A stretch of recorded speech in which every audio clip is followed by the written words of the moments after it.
Black people, as the Lion King said to his son, do you know who you are?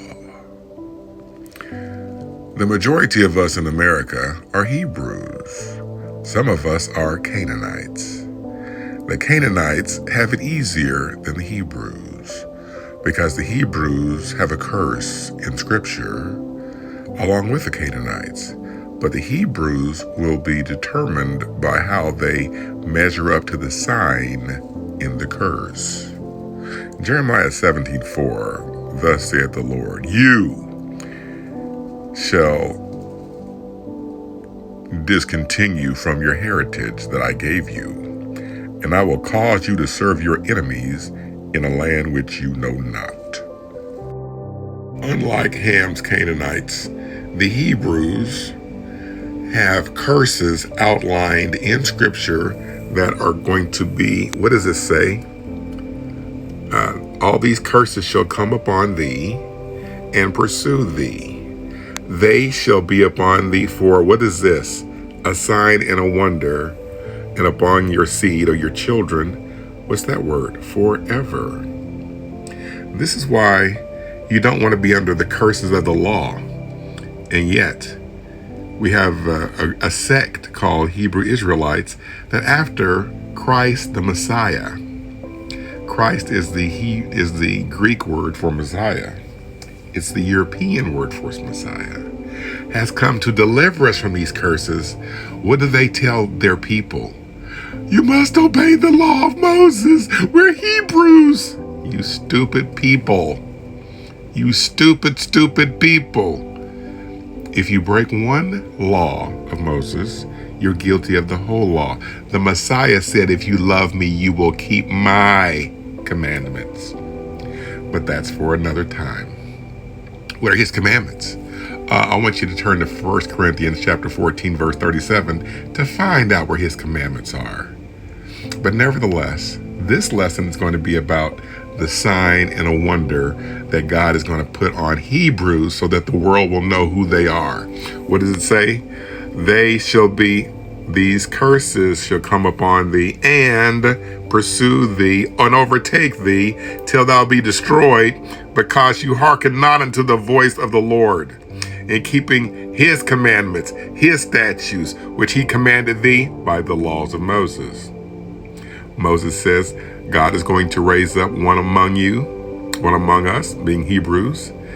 When God raises him up, you are to hear him in all things. That's the Messiah, when he raised him from the dead. And Jesus said, if you love me, you don't keep Moses' commandments, you keep my commandments. And they're located according to 1 Corinthians chapter 14, verse 37. You need to find out what that verse is and hearken to it. Otherwise, you're going to be under these curses. They're going to be a sign and a wonder. Well, let's see some of these things. Let's just pick out any of them. Let's see. Thou shalt beget sons and daughters, but thou shalt not enjoy them, Hebrew Israelites. Why? For they shall go into captivity.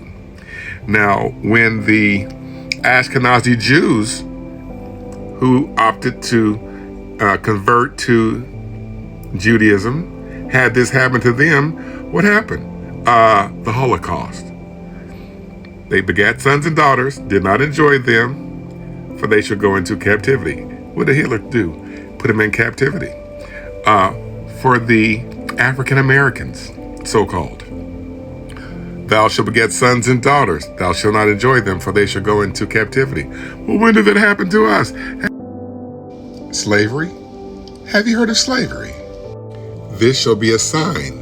You will beget sons and daughters, but you shall not enjoy them, for they shall go into captivity. That's why you need this book. The complete history of blacks in the Bible. Because biblical black history unmasks Eurocentric Christianity's great white hoax. White people will tell you, you're cursed because of Ham. Oh no. Would to God we were cursed because of Ham. We're cursed because of the law on Hebrew Israelites. Let me show you. Or as my pastor, Bishop T.D. Jakes would say, let us go deeper. Another curse of the law says, thou shalt become an astonishment, a proverb, and a byword among all nations or nationalities where the Lord shall lead thee. Does that happen to black people?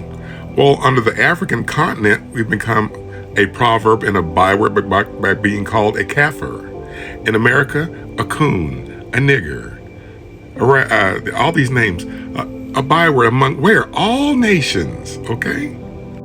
Who are the people where the curse says, thou shalt not prosper in thy ways, thou shalt be only oppressed only, and spoiled, plundered evermore, and no man shall save thee.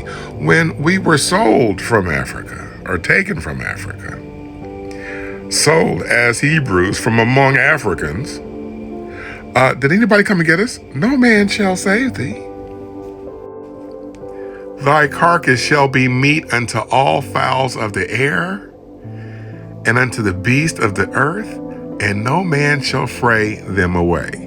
They had some Africans that were in Ethiopia or in Kenya that were walking. A bunch of teenagers. There had been a war, and they were walking.